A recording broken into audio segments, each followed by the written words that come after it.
Did you know that in 1796, the French almost landed 15,000 troops in Ireland? A full invasion force actually reached the Irish coast, and almost nobody in Britain realized it was happening. This all started during the French Revolutionary Wars, when France began viewing Ireland as Britain's most vulnerable point. Ireland was lightly defended, politically unstable, and home to the United Irishmen, a revolutionary group led by Theobald Wolfe Tone. Tone spent years pushing France to intervene, and eventually, the French government agreed. They put together a fleet of 43 ships, carrying nearly 14,000 experienced soldiers under General Lazare Hoche.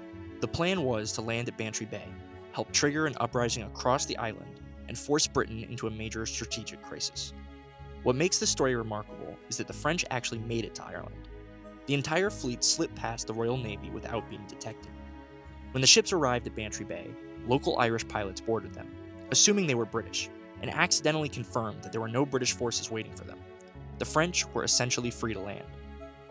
Wolfe Tone would later write that they were close enough to throw a biscuit ashore, and yet they still never landed. A severe storm pinned the fleet in place for days.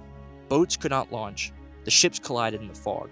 The commander's flagship was blown back towards France.